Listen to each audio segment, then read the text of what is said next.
ముఖ్యమంత్రి రేవంత్ రెడ్డి హైదరాబాద్ నగర ట్రాఫిక్ సమస్యలపై దృష్టి సారించారు. ట్రాఫిక్ సమస్యల పరిష్కారానికి సంబంధిత అధికారులకు కీలక ఆదేశాలు జారీ చేశారు.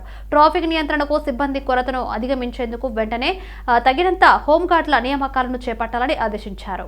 హైదరాబాద్ పరిధిలో ట్రాఫిక్ నియంత్రణను ట్రాఫిక్ విభాగం అత్యంత ప్రాధాన్యంగా తీసుకోవాలన్నారు. ట్రాఫిక్ హోంగార్డు నియామకాలకు 3 నెలల్లోగా ఏర్పాట్లు చేసుకోవాలన్నారు. వివిధ విభాగాల్లో పనిచేస్తున్న హోంగార్డులను వెంటనే ట్రాఫిక్ విభాగానికి తిరిగి రప్పించి ట్రాఫిక్ నియంత్రణ విధులకు వారి సేవలను వినియోగించుకోవాలని సూచించారు. రద్దీ సమయంలో లా అండ్ ఆర్డర్ పోలీసులను నగర ట్రాఫిక్ కంట్రోల్ విధులకు వినియోగించుకోవాలని రేవంత్ రెడ్డి సూచించారు. ఇప్పుడున్న ట్రాఫిక్ పోలీస్ స్టేషన్ల స్థాయిని అప్గ్రేడ్ చేయాలన్నారు. సరిపడ సంఖ్యలో సిబ్బంది ఉండేలా స్టేషన్లను పునర్వ్యవస్థీకరించాలని, నగరంలో రహదారులు, జంక్షన్ల విస్తరణపై దృష్టి పెట్టాలని రేవంత్ రెడ్డి తెలిపారు. జీవ వైవిధ్యానికి అలవలంగా నిలిచే చిత్తడి నేలలను పరీక్షించుకోపోతే భవిష్యత్ తరాలు ప్రమాదంలో పడతాయని అటవీ, పర్యావరణ, దేవాదాయ, ధర్మాదాయ శాఖ మంత్రి శ్రీమతి కొండా సురేఖ హెచ్చరించారు. చిత్తడి నేలల పరిరక్షణకు సమర్థవంతమైన కార్యాచరణను అమలు చేయాల్సిన అవసరం అత్యవసర పరిస్థితి నెలకొందని అన్నారు. తెలంగాణలోని చిత్తడి నేలల పరిరక్షణ, చిత్తడి నేలలను గుర్తింపు తదితర అంశాలకు సంబంధించి తెలంగాణ రాష్ట్ర సచివాలయంలోని అటవీ, పర్యావరణ మంత్రిత్వ శాఖ కార్యాలయంలోని కాన్ఫరెన్స్ హాల్లో కొండా సురేఖ అధ్యక్షతన సమీక్ష సమావేశం జరిగింది. మన రాష్ట్రంలో ఎన్నో రకాల మొక్కలు, పక్షులు, జంతువులకు ఆవాసంగా నిలుస్తున్న చిత్తడి నేలలను గుర్తించి వాటి పరిరక్షణకు కట్టుదిట్టమైన చర్యలు చేపట్టాల్సిన అవసరం ఉందని అన్నారు. సహజంగా కాలువల ప్రవాహంతో, మనుషుల ప్రమేయంతో ఏర్పడిన చిత్తడి నేలలను గుర్తించడంతో పాటు వాటి పరిరక్షకు కట్టుదిట్టమైన చర్యలు చేపట్టాల్సి ఉందని మంత్రి స్పష్టం సూచించారు. సమావేశంలో ఉన్నతాధికారులతో పాటు అటవీ, పర్యావరణం, నీటిపారుదల, టూరిజం శాఖలకు చెందిన పలువురు అధికారులు ఈ సమావేశంలో పాల్గొన్నారు. ప్రభుత్వ పాఠశాలల అభివృద్ధి కొరకు స్వచ్ఛంద సేవా సంస్థలు ముందుకు రావడం హర్షణీయమని హైదరాబాద్ జిల్లా విద్యాశాఖ అధికారిని రోహిణి అన్నారు. ఫిలింనగర్లోని ప్రభుత్వ పాఠశాలలో అదనపు తరగతుల నిర్మాణం చేపట్టిన రోటరీ క్లబ్ సంస్థ ఆధ్వర్యంలో ఏర్పాటు చేసిన అదనపు గదులకు విద్యాశాఖ అధికారిని ప్రారంభించారు. స్వచ్ఛంద సంస్థలు ప్రభుత్వ పాఠశాల కొరకు, విద్యార్థుల భవిష్యత్తు కొరకు సేవా కార్యక్రమాలు చేయడం ఎంతో మంచిదని హర్షం వ్యక్తం చేశారు. హైదరాబాద్ నగరంలోని ప్రభుత్వ పాఠశాలల అభివృద్ధి కొరకు రోటరీ క్లబ్ సంస్థ సేవలు చేయడానికి ముందుకు రావాల్సిన అవసరం ఉందని ఆమె పేర్కొన్నారు. అనంతరం రోటరీ క్లబ్ సంస్థ ప్రతినిధులు మాట్లాడుతూ ప్రభుత్వ పాఠశాల కొరకు స్వచ్ఛందంగా పనిచేసేందుకు ఎల్లప్పుడూ ముందుంటామని పేర్కొన్నారు. ఈరోజు ఫిలింనగర్ స్కూల్లో 3rd ఫ్లోర్లో కట్టినటువంటి 9 రూమ్స్ ఇనాగ్రేషన్ చేయడం జరిగింది. యాక్చువల్గా ఈ స్కూల్లో నియర్లీ 1800 మెంబర్స్ పిల్లలు చదువుతున్నారండి. ఇందులో ప్రైమరీ స్కూల్, హై స్కూల్ కలిపి రూమ్స్ తక్కువగా ఉన్నాయి. అయితే ఇంతకుముందు ఈ స్కూల్ షిఫ్ట్ సిస్టంలో నడిచేది. సో షిఫ్ట్ సిస్టమ్ వల్ల కొంత ఇబ్బంది పడుతున్నారని చెప్పి మేము రోటరీ క్లబ్ వాళ్ళని అప్రోచ్ అయితే వాళ్ళు చాలా పాజిటివ్గా రెస్పాండ్ అయ్యారు.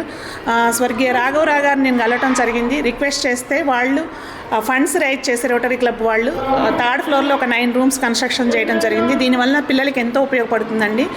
ఈరోజు ఇనాగ్రేషన్ పెట్టుకున్నాం. ప్రత్యేకంగా ధన్యవాదాలు తెలుపుకుంటున్నాను రోటరీ క్లబ్ వాళ్ళకి. రోహిణి గారు ఏమేం చెప్పాలో ఆల్రెడీ చెప్పారు. నా తరఫున I'm remembering my husband today. వారికి చాలా ఉంది ఈ ప్రోగ్రామ్ చేయడానికి. And it fell on my shoulders to execute it. అంతే నాకు మాట్లాడడం కాదు. చేద్దామండి, చేద్దాం. మై ప్లాన్ ఇస్ దట్ ఇక్కడ ఎక్స్ట్రా కరిక్యులర్ ఇప్పుడు టైం ఎక్కువ దొరికింది కదా, ఫుల్ డే స్కూల్ అయింది కాబట్టి I want introduce a yoga class, తర్వాత ఆర్ట్ అండ్ క్రాఫ్ట్, తర్వాత అవుతే మ్యూజిక్. ఎందుకంటే పిల్లలకి హోలిస్టిక్ ఎడ్యుకేషన్ ఉండాలండి. ఊరికే సైన్సు, ఫిజిక్స్, కెమిస్ట్రీ, మ్యాథ్స్లో వచ్చే ఒక లాభము, దీంట్లో వచ్చే లాభం చాలా వ్యత్యాసం ఉంటుంది. సో ఇప్పుడు ఎక్కువ టైం అవుతే 2 periods ఫ్రీ ఎవ్రీ డే. ఇప్పుడు teachers only teach for 6 hours, 4 hours, 2 hours extra ఉంటాయి. So we want to introduce these programmes. So చూడాలి ఇప్పుడు. I have to find the people, the money, donors for all that. So that is my plan for the school. BRS working president KTR కు పరువు నష్టం దావా నోటీసులు AICC senior నేత మాణిక్యం ఠాగూర్ పంపారు. 7 రోజుల్లో సమాధానం ఇవ్వకుంటే కోర్టుకు వెళ్తామని నోటీసులో పేర్కొన్నారు.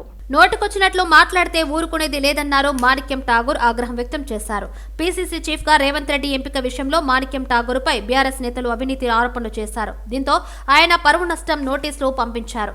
బీఆర్ఎస్ నేతలు ఓటమిని తట్టుకోలేక ఏం మాట్లాడుతున్నారో వారికే తెలియడం లేదని మండిపడ్డారు. మోసపూరిత పాలన చేసి బీఆర్ఎస్ ప్రజలకు అన్యాయం చేసిందని మాణిక్యం ఠాగూర్ విమర్శించారు.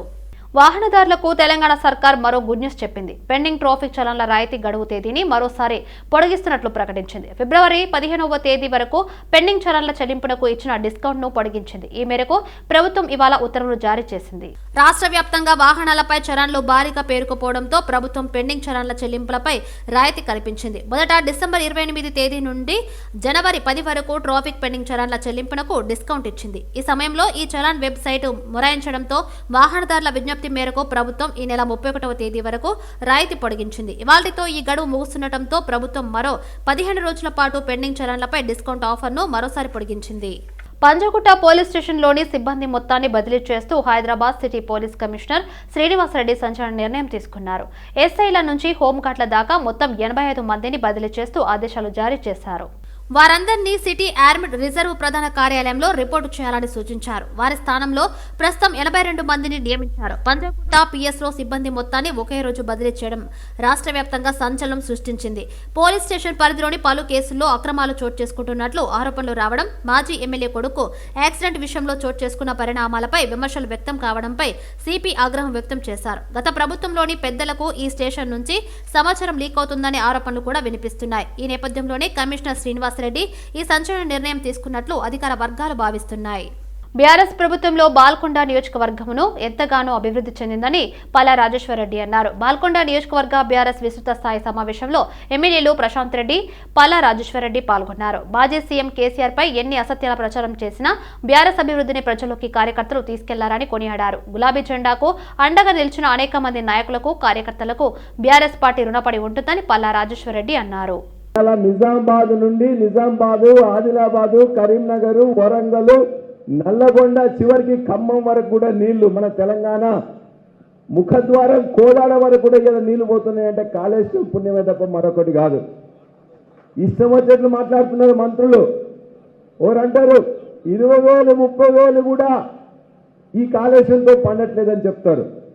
అదే కాళేశ్వరంలో ఉన్న రంగనాయక్ సాగర్లో నిన్న కొండా సురేఖ గారు ఆన్ చేసి 1,20,000 ఎకరాలకు నీళ్లు ఇవ్వడానికి నేను ఇలా ఆన్ చేసినా అని చెప్పి ఆమె ప్రకటించింది. ఆమెనే చెప్పింది, ఆమెనే ప్రారంభించి.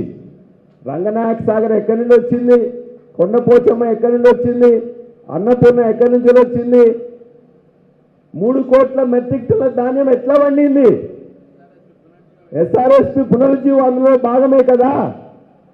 మీ అందరినీ తీసుకుపోయి మొత్తం కూడా చూపించేసి అందులో కూడా మీ అందరూ కూడా స్నానాలు చేసి కొబ్బరికాయలు కొట్టి మొత్తం కూడా గంగమ్మ తల్లికి పూజలు చేసింది వాస్తవం కాదా? 10 ఏళ్ల నుంచి ఇక్కడ ఉన్న అన్ని ఎత్తిపోతల పథకాలు కానీ ఎన్ని చెక్ డ్యాములు వచ్చిండ్రు అన్న, ఎన్ని కాలువల్లో మొత్తం కూడా ప్రతి 2 పంటలు ఎట్లా పండించగలిగిన మీ అందరు కూడా కేసీఆర్ పుణ్యం కాదా? కేసీఆర్ ప్రభుత్వం చేసింది కాదా?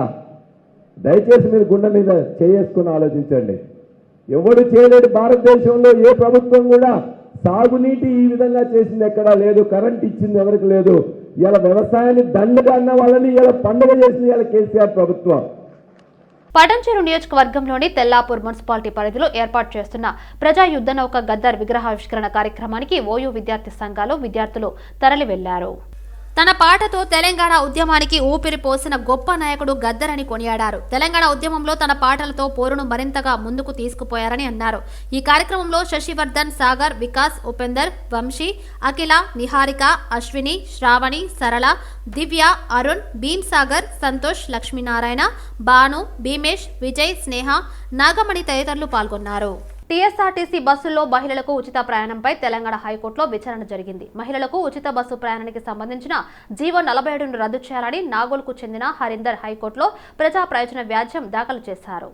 ఉచిత ప్రయాణం వల్ల బస్సుల్లో రద్దీ భారీగా పెరిగిందని తన పిటిషన్లో పేర్కొన్నారు. ఇందుకు సంబంధించిన జీవోను వెంటనే రద్దు చేయాలని కోరారు. అయితే ఈ పిటిషన్లో ఎలాంటి ప్రజా ప్రయోజనం లేదని హైకోర్టు పేర్కొంది. పిటిషనర్ తాను ఇబ్బంది ఎదుర్కొని పిటిషన్ దాఖలు చేశారని పేర్కొంది. ఈ క్రమంలో ప్రజా ప్రయోజన వ్యాజ్యాన్ని రిట్ పిటిషనర్గా మార్చాలని రిజిస్ట్రీని ఆదేశించింది. అనంతరం వివేచనను వాయిదా వేసింది. కాంగ్రెస్ ప్రభుత్వం అధికారంలోకి వచ్చిన 2 రోజుల్లో మహిళలకు ఉచిత ఆర్టీసీ బస్సు పథకాన్ని అమలు చేసింది. ముషీరాబాద్ నియోజకవర్గం రామ్నగర్ డివిజన్లో పలు అభివృద్ధి పనులను శాసనసభ్యులు ముఠా గోపాల్ ప్రారంభించారు. బాకారం కెప్టెన్ కుక్ హోటల్ దగ్గర 8 లక్షల వ్యయంతో డ్రైనేజ్ పైప్లైన్, మేదర్ బస్తీలో 8 లక్షల వ్యయంతో డ్రైనేజ్ పైప్లైన్ల పనులకు శ్రీకారం చుట్టారు. ఈ కార్యక్రమంలో ఎమ్మెల్యేతో పాటు స్థానిక కార్పొరేటర్ రవిచారి, బీఆర్ఎస్ రాష్ట్ర యువ నాయకులు ముఠా జయసింహ, జూనియర్ నాయకులు శంకర్, ముదిరాజు స్థానిక కార్యదర్శి దామోదర్ రెడ్డి కూడా హాజరయ్యారు. అలాగే ముదికొండ మురళి, ఎర్రం శేఖర్, కేశవపురం అరుణ్, డేవిడ్ రాజ్, కొండమడుగు మధు, టీవీ రాజు, నరసింగారావు, కళ్యాణ్, గోరఖ్నాథ్, సాయి చాణక్యారెడ్డి, శ్రీకాంత్ యాదవ్, నితిన్ తదితరులు పాల్గొన్నారు. ఎక్కడ చూసినా రోడ్లు కానీ డ్రైనేజ్ సమస్యలు కానీ ఏమి ఉన్నా కానీ ఎమ్మెల్యే గారితో పాటు రామ్నగర్ కార్పొరేటర్ గారు నేను అందరం కలిసి కూడా ఈ యొక్క బాధ్యత తీసుకొని మరి ఇవన్నీ కూడా చేయించడం జరుగుతుంది. మాకు డీజీఎం సార్ కూడా చాలా సహకరిస్తున్నారు. దాంతోపాటు వాటర్ వర్క్స్ డిపార్ట్మెంట్ ఏఈ గారు కూడా, మేనేజర్ గారు కూడా మాకు సహకరిస్తున్నారు. మొన్న నుంచి చూస్తే ఇప్పటిదాకా 5-6 కోట్ల రూపాయల డెవలప్మెంట్కి సంబంధించినటువంటి వర్క్స్ అన్నీ కూడా ఈరోజు జరిగినాయి. నిన్న కూడా మేము 3 కోట్ల రూపాయల డెవలప్మెంట్ జరగడం ఓపెనింగ్ జరిగింది. ఈరోజు కూడా ఏదైతే జోర్బాయ్ వాళ్ళ ఇంటికాడ నుంచి మేతర్ బస్తీ మన మదీనా మస్జిద్ దాకా ఈరోజు 12 లక్షలతోని పైప్ లైన్ వేయడం జరుగుతుంది, డ్రైనేజ్ లైన్. దాంతోపాటు క్యాప్టెన్ కుక్ నుంచి రేస్ కోర్స్ దాకా కూడా అది కూడా 12 లక్షల వ్యయంతో మరి ఈ యొక్క డ్రైనేజ్ లైన్ గత 10-15 సంవత్సరాల నుంచి ఉన్నటువంటి సమస్యలన్నీ కూడా ఈరోజు మరి మన హయాంలో కావడం అనేది మా అదృష్టంగా మేము భావిస్తూ మేమందరం కూడా పేదల పక్షాననే మేము నాయకులమందరం కూడా ఉంటామని చెప్పి హామీ ఇస్తూ ఎవరికి ఏ సమస్య ఉన్నా మా దగ్గరకు వస్తే మేము చేయిస్తాము, 100% వారికి మేము చేయిస్తామని మాటిస్తూ భారత్ మాతాకి జై, జై శ్రీరామ్. ఈ రోడ్ సమస్యలు పెద్ద సమస్యలు ఎక్కువ ఉన్నాయి. ఆ చిన్న గల్లీ కావడం వల్ల టర్నింగ్స్ ఎక్కువ ఉండడం వల్ల ఆ కార్యక్రమం తొందరగా డ్రైనేజ్ పడలేదు. But now we have taken special interest regarding this గల్లీ. నేను స్థానిక కార్పొరేటర్ కలిసి అధికారులతో మాట్లాడేసి దీన్ని 8 lakhs రూపీస్ తోటి మరి ఈ కార్యక్రమాన్ని టేకప్ చేయడం జరిగింది. ఈ సాధ్యమైన త్వరలో మేము దీన్ని క్లియర్ చేసి ఏర్పాటు చేస్తున్నాము. దీనివల్ల ఇక్కడ చాలామందికి ఈ డ్రైనేజ్ సమస్య ఓవర్ఫ్లో, మరి ఇళ్లల్లో నీళ్లు రావడము, ఇలాంటి అన్ని సమస్యలు పరిష్కారం అయితే తెలియజేస్తూ, ఇదే కాకుండా ఎక్కడ ఎలాంటి సమస్యలు కానీ ఆ సమస్యలను మా దృష్టికి పట్టుకొచ్చినట్లయితే ఎన్హెచ్ఎం కాంట్రాక్టు స్టాఫ్ నర్సులను స్పెషల్ కేటగిరీ కింద రెగ్యులర్ చేయాలని ఎన్హెచ్ఎం స్టాఫ్ నర్సులు సీఎం రేవంత్ రెడ్డికి విజ్ఞప్తి చేశారు. గత 10 ఏళ్ల నుండి వివిధ ఆసుపత్రుల్లో సేవలందిస్తున్న స్టాఫ్ నర్సులను రెగ్యులర్ చేసి న్యాయం చేయాలని ఆల్ ఇండియా ముస్లిం రిజర్వేషన్ పోరాట సమితి అధ్యక్షుడు డాక్టర్ షేక్ ఇస్లాముద్దీన్ ప్రభుత్వాన్ని డిమాండ్ చేశారు. 500 మందికి పైగా ఉన్న స్టాఫ్ నర్సులు కోవిడ్ వంటి కష్టకాలంలో కూడా సేవలందించారని షేక్ ఇస్లాముద్దీన్ అన్నారు. ప్రభుత్వం నిర్వహించిన పరీక్షల్లో క్వాలిఫై కావడమే కాకుండా సేవలు అనుభవజ్ఞులన్నారు. ఇలాంటి వారిని కొత్త వారితో సమానంగా రెగ్యులర్ చేసి నష్టపోకుండా నివారించాలని కోరారు. సెలెక్ట్ అయి కూడా జోనల్ పరంగా నష్టపోయారని వివరించారు. ఏఎన్ఎంల వయోపరిమితిని 52 ఏళ్లకు పెంచిన విధంగానే స్టాఫ్ నర్సుల వయోపరిమితిని కూడా పెంచాలని తెలిపారు. గత ప్రభుత్వంలో స్టాఫ్ నర్సులకు తీవ్రమైన అన్యాయం జరిగిందని కాంగ్రెస్ ప్రభుత్వం న్యాయం చేయాలని విజ్ఞప్తి చేశారు. జీఎన్ఎంలకు మాత్రం కేవలం 48 సంవత్సరాలే ఉంది.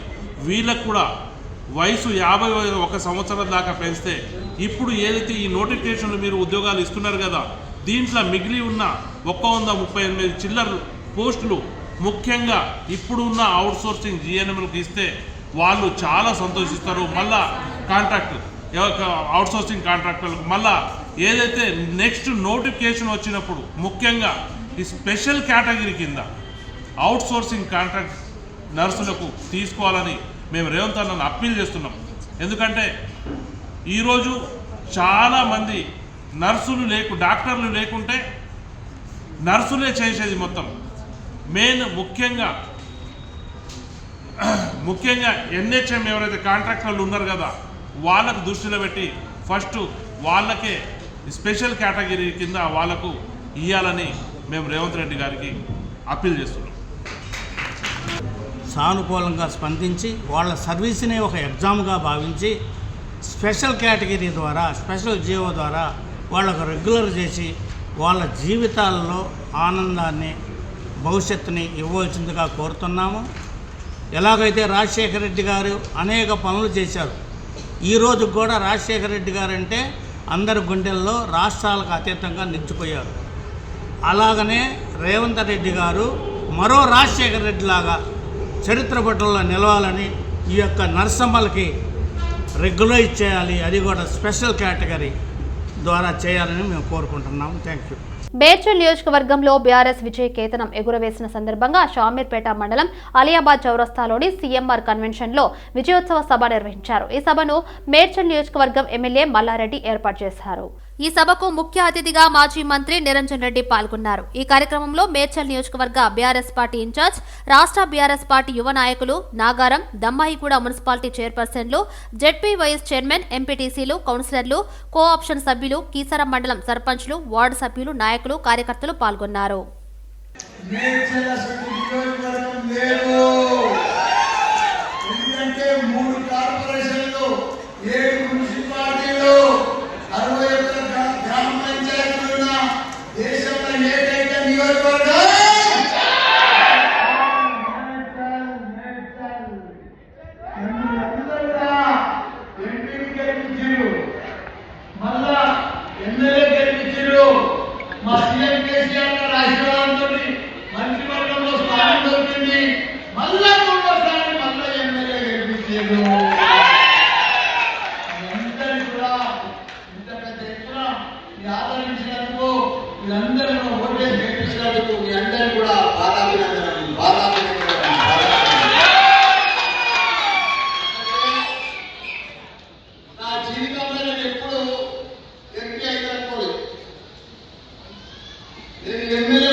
జాతీయ అంతర్జాతీయ వేదికలలో తెలంగాణ వ్యవసాయాన్ని చాలా గొప్పగా కీర్తించడం తెలంగాణ వ్యవసాయానికి దగ్గర ఖ్యాతి కాదా, కీర్తి కాదా, మన రాష్ట్ర అభ్యున్నతి కాదా?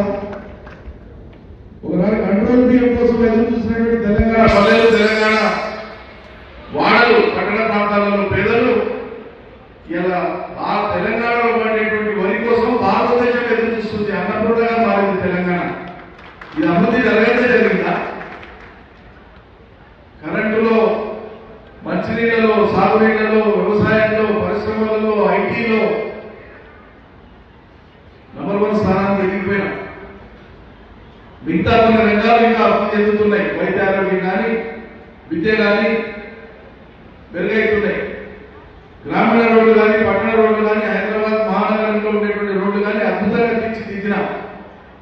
మేడ్చల్ జిల్లా మూడుచింతలపల్లి మండలం కొల్లూరు గ్రామ పంచాయతీలోని పలు కెమికల్ కంపెనీల వ్యర్థమైన నీరు పటేళ్ల కుంటలోకి వదులుతూ గ్రామాన్ని విషపూరితంగా తయారు చేస్తున్నారని గ్రామస్తులు మండిపడ్డారు. కెమికల్ ఫ్యాక్టరీతో అమాయక ప్రజల ప్రాణాలు బలవుతున్న ఏ ఒక్క అధికారి కూడా చర్యలు తీసుకోవడం లేదని గ్రామస్తులు వాపోయారు. బడాబాబులు వేల కోట్ల రూపాయలు పెట్టి ఇండస్ట్రియల్ ఏరియాలలో నేలకొల్పి ఆ కంపెనీలలో ఎందుకు పనికిరాని కెమికల్ తయారు వాటిని చెరువులలో జీవితాలతో చెలగాటమాడుతున్నారని ఆగ్రహం వ్యక్తం చేశారు. కంపెనీలకు అనుమతులు ఇవ్వడం, అలాగే కంపెనీల యాజమాన్యం అమాయక ప్రజల ప్రాణాలు బలవుతున్న ఏ ఒక్క అధికారి కూడా ఇలాంటి కెమికల్ ఫ్యాక్టరీల మీద చర్యలు తీసుకోవడం లేదని ఆవేదన వ్యక్తం చేశారు.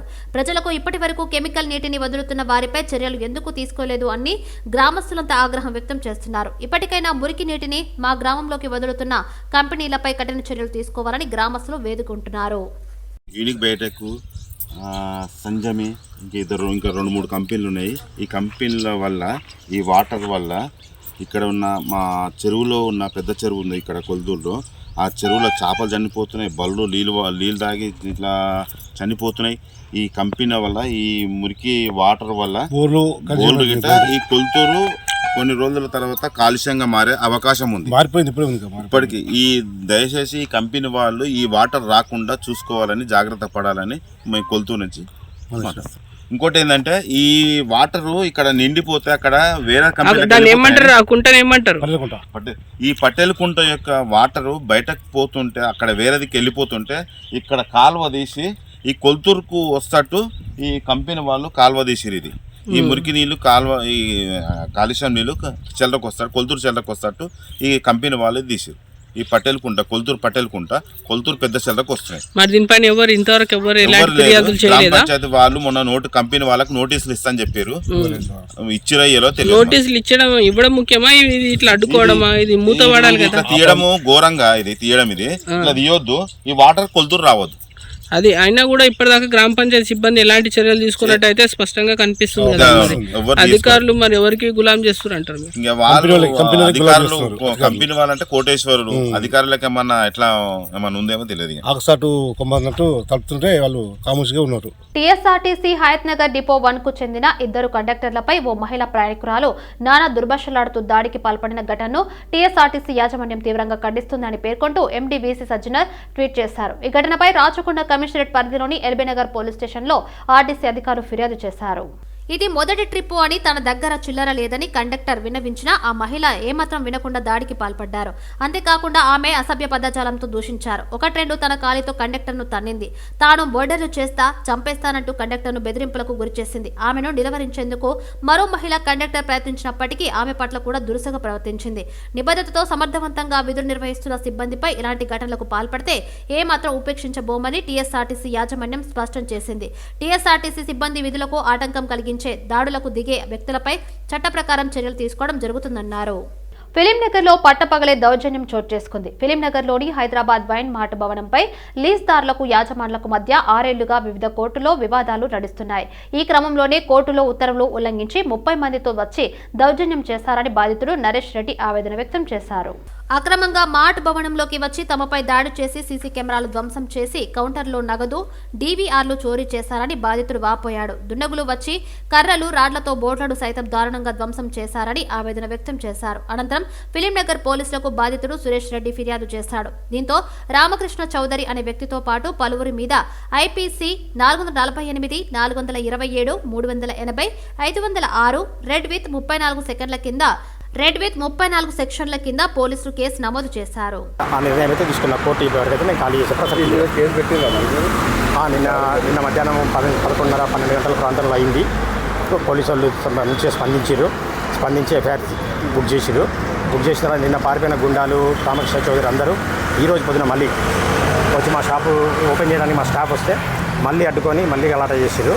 దానివల్ల మళ్ళీ రామకృష్ణ చౌదరి పోలీసులు పిలిచారు, మా స్టాఫ్ నుండి 2 పిలిచి తీసుకొని పోయారు. అట్లా కాదండి, లీజ్ ఉంటుంది కదా, డాక్యుమెంట్స్ ఉంటాయి కదా, లీజ్ ఉంది, డాక్యుమెంట్ ఉంది. ఇప్పుడు తర్వాత కోర్టులో కేసు పెండింగ్ ఉంది. సివిల్ కోర్టులో 2-3 అగ్రిమెంట్ ఇంకా ఉందా? లీజ్ అగ్రిమెంట్ పాత ఓనర్ నుంచి ఉంది. అది ఎక్స్పైరీ అయింది కానీ కోర్టులో పెండింగ్ ఉంది. కేసు పెండింగ్ ఉన్నప్పుడు నేను స్టేటస్ కో ఆర్డర్తో, ఇంజక్షన్ ఆర్డర్తో ఉన్నా. తర్వాత ఇప్పుడు మొన్న కొత్త వైన్ షాపులు వచ్చినాక ఆయన వేరే వాళ్ళకు అమ్మారు. ఇప్పుడు దాంట్లో 5గురికి అమ్మేశాడు. 5వ ఆయన వచ్చి ఇప్పుడు వైన్ షాప్ అమ్ముతున్నాడు. అయినా ఇప్పటికీ వాళ్ళకు వైన్ షాప్ది లైసెన్స్ లేదు, అయినా మెటీరియల్ అమ్ముతున్నారు. అందు గురించి మేము వచ్చేసి నిన్న మేమే హ్యాండ్ ఓవర్ చేసుకోవడం జరిగింది. మేము వచ్చే ఏం చేయలేదు, వాళ్ళు ఉన్నారు, వాళ్ళని బయటకు పంపించి తాళాలు వేసాం అంతే. ఏం డ్యామేజ్ ఏం చేయలేదు. వాళ్ళు పోయి మాట్లాడి చేపించుకున్నాడు ఆయన అంతే. మీకేం కావాలి సార్? మా బిల్డింగ్ మేము హ్యాండ్ ఓవర్ చేసుకున్నాం. మా బిల్డింగ్ మాకు కావాలి, మాకు రెంట్ కావాలి, మాకు 4 సంవత్సరాల తెరవాలి.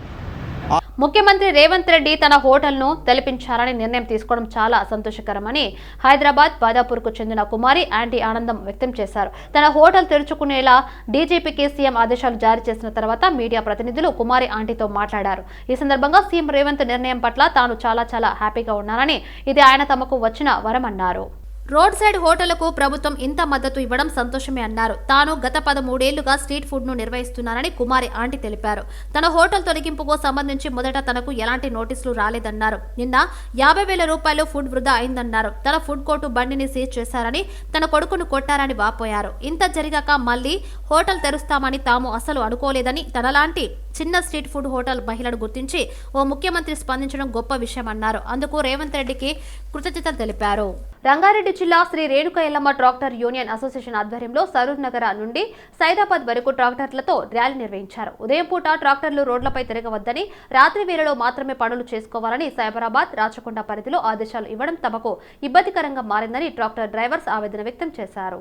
రాత్రి వేళలో కాలనీలలో ట్రాక్టర్లు తిరగడం వల్ల ప్రజలకు ఇబ్బందికరంగా మారుతుందని తెలిపారు. ఉదయం వేళలో ట్రాక్టర్లు నడిపించుకోవడానికి అనుమతి ఇవ్వాలని సైబరాబాద్, రాచకొండ సిపిలను కోరారు. అనుమతించకపోతే ఇబ్బందులు ఎదుర్కోవాల్సి వస్తుందని, కుటుంబాన్ని పోషించుకోలేని స్థాయికి వెళ్లవలసి వస్తుందని ఆవేదన వ్యక్తం చేశారు. సీజ్ చేసిన ట్రాక్టర్స్ ను విడుదల చేయాలని కోరారు.